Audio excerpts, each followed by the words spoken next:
Hola a todos, bienvenidos a Bad Rock. En el vídeo de hoy te contaré la historia detrás de uno de los grandes clásicos del grunge, Brewster de Alice in Chains. Antes de seguir vayamos con la pregunta del vídeo. ¿En qué película aparece la banda dando un concierto?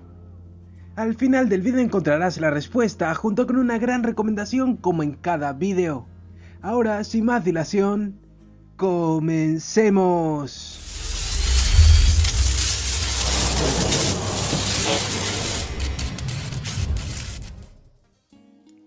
Alice in Chains es junto con Pearl Jam, Nirvana y Soundgarden una de las bandas más icónicas del grunge.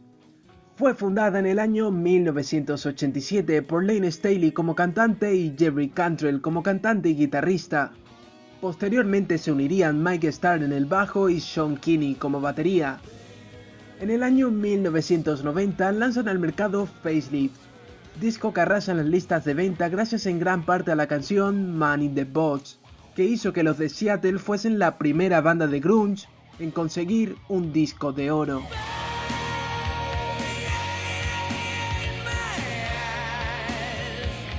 A pesar de su éxito, la banda siempre ha estado sumida en un halo de tragedia y mala suerte. La retirada de Layne Staley debido a su adicción a la heroína y su muerte varios años después, en el año 2002, hizo que la banda se quedase estancada en el tiempo, y durante mucho tiempo parecía que no volvería.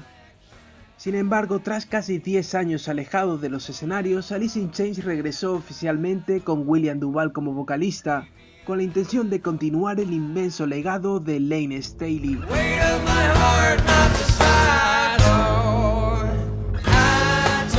En el año 1992 lanzan Dirt, su disco más aclamado comercialmente.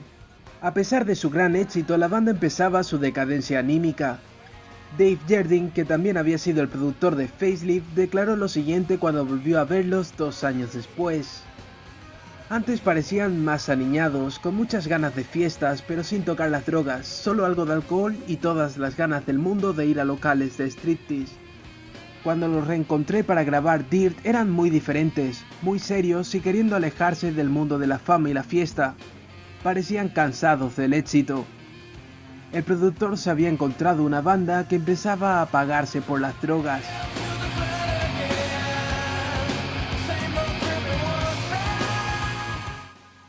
Brewster fue lanzado como el cuarto single de Dirt.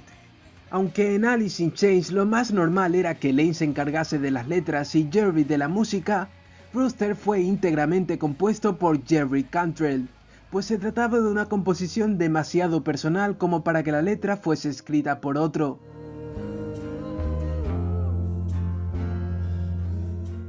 Para entender más la canción tenemos que remontarnos a los primeros años de vida de Cantrell. Jerry Cantrell Jr. nació en el año 1966 en Tacoma, Washington. Uno de sus primeros recuerdos es cuando con 3 años conoció por primera vez a su padre, Jerry Sr. Su padre había estado varios años en Vietnam y cuando regresó a los Estados Unidos volvió con grandes secuelas mentales por todo lo que había visto y vivido durante la guerra. Brewster, como era apodado su padre, se convirtió en otra persona y lidiaba con sus propios traumas. Esto provocó que sus padres se divorciasen cuando tenía 7 años. Tras eso, Jerry se mudó con su madre a la casa de su abuela, hogar donde pasaría toda su infancia. Durante su adolescencia, Jerry empezó a sentirse acomplejado por la ausencia de su padre. Aunque era algo que ya había normalizado, empezó a sentir rabia porque de alguna manera él fue el culpable de que su familia se rompiese. En su joven mente no entendía realmente lo que la guerra significó para su padre. Para él simplemente era un egoísta que solo pensaba en sí mismo. That's one of our cornerstone tunes, and I'm really proud of that for a lot of reasons. Mostly personally for me, it was, my father did multiple tours in Vietnam, and also brought a lot of his experience home with him, like a lot of soldiers did, and I think that greatly affected our family. I think it splintered it apart, and my parents split when I was still in single digits, you know what I mean? So, I pretty much was raised by my grandmother and my mother, and we moved in with her mom, and I would see him and stuff, but I had a lot of he wasn't there, and when he was there before, you know, he had issues that he was working through, you know, from his experience and all of that, and that affected us. So, you know, like most kids, you got a problem with your fucking parent, you know. Yeah. And so I did too, you know. I kind of resented him, you know, for not being there and not dealing with it shit. And Cuando Jerry Cantrell tenía 20 años, su abuela murió, y un año después también perdió a su madre. De repente, Jerry solo se tenía a sí mismo, pues no tenía mucho contacto con su padre, y tras la muerte de su madre cayó en una gran depresión. Sus amigos más cercanos vieron como Jerry no volvió a ser el mismo tras aquello. Se convirtió en otra persona. Y es que, ironías de la vida, aquello tuvo un impacto traumático en Jerry Cantrell, tan traumático como el que vivió su padre al regresar de la guerra. Esta tragedia personal hizo madurar a Jerry, que empezó a pensar en su padre desde otra perspectiva. Dejó de ser ese niño egoísta que solo pensaba en él. Dejó de culparle por no haber estado presente durante su infancia, y tras mucho reflexionar llegó a la conclusión de que él no habría sido capaz de haber lidiado mejor con aquella situación. Poco a poco el resentimiento fue desapareciendo y fue estrechando la relación con su padre. And that song for me was probably my first. It was me becoming a man and not putting it on him and imagining myself in his shoes, and if I could have done any better. And I realized that I couldn't say that I could. Yeah. I could have even fucking done worse. You know what I mean? So I stopped blaming him. Mientras todo esto ocurría, Jerry Cantrell ya había formado Alice in Chains y lanzado Facelift al mercado. En el año 1991 se quedó temporalmente sin casa, así que se alojó unos días en casa de Chris Cornell, ya que la esposa de Cornell era la manager de Alice in Chains. En una de esas noches se despertó con una idea en la cabeza, cogió su guitarra y empezó a componer. Casi sin darse cuenta, se encontró a sí mismo escribiendo una canción sobre la guerra, desde el punto de vista de su padre, acerca de cómo la guerra había destrozado la relación con su esposa y su hijo. Así surgió Rooster. Jerry acababa de crear su mejor composición. Así se lo hizo saber al resto de la banda, y cuando Lane Staley puso voz a la canción, supo que acababa de crear una de las mejores canciones de Alice in Chains.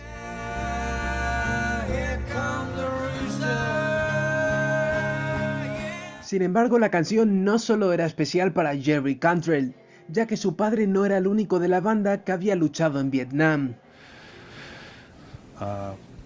It's become a song for all soldiers and all service families, you know.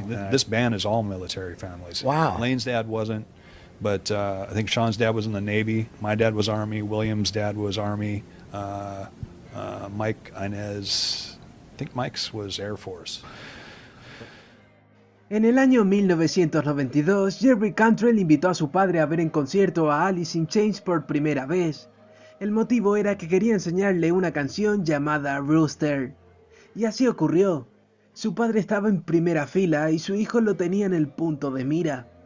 Cuando la banda empezó a tocar Rooster, ocurrió algo que Jerry no se esperaba. Su padre se emocionó tanto durante aquellos 6 minutos que empezó a llorar como nunca antes le había visto. Cuando después del concierto le preguntó si había acertado acerca del efecto que había tenido la guerra para él, Jerry Sr., aún emocionado, le contestó que había dado en el clavo. And writing that song, I stopped blaming him, and it was a bridge to me actually taking an active part in trying to understand him and reach out to him, you know.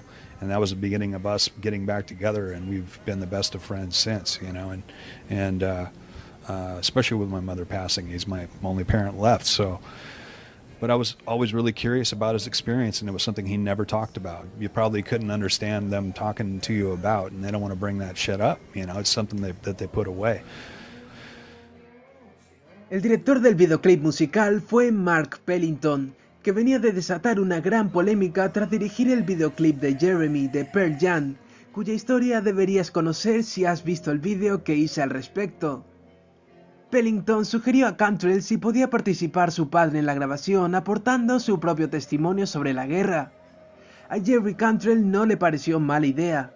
El único problema es que su padre nunca había hablado con nadie acerca de lo que vivió en Vietnam, ni siquiera con él, y rehuía cada vez que salía el tema. Contra todo pronóstico, Mark Pellington contactó con el padre del guitarrista y este aceptó encantado.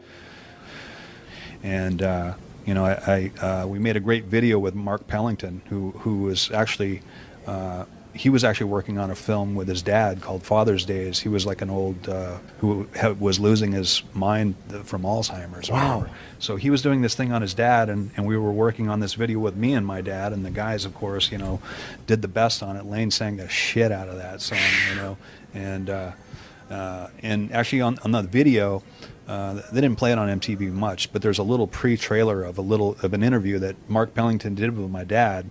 I actually went out of the room, and he was interviewing my dad about it, and it's one of the only times he's talked at length about it, and it brought him to tears. And that was, you know, he said, I think what he said is it's a weird experience, it's a sad experience, and I just hope nobody else ever has to go through it. And he starts to kind of tear up, and then the song starts. It was so heavy.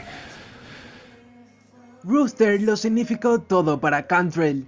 Era una canción necesaria para terminar de arreglar su relación con su padre. Tenía que hacerle saber que no lo culpaba y que entendía que su vida tampoco había sido un camino de rosas. No se lo había dicho nunca y se lo hizo saber de la mejor manera que supo, dedicándole una canción.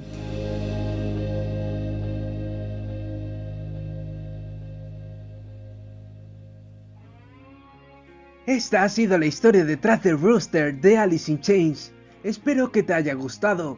Si ha sido así, te agradecería que le des un like, lo compartas y si quieres ver más vídeos así, solo tienes que suscribirte. Recuerda que tu apoyo es vital. La respuesta a la pregunta inicial: ¿en qué película aparece la banda dando un concierto? Aparecen en la película Singles, película ambientada en el Seattle de los años 90 que retrata la esencia del grunge a la perfección y que contó con varios cameos de los ídolos de este género del momento. Antes de despedirme te dejo con la recomendación. En esta ocasión se trata de la canción Black Gives Way to Blue de Alice in Chains, canción escrita por Jerry Cantrell en homenaje a Lane Staley. Esto ha sido todo, gracias por ver el vídeo y espero que hasta otra.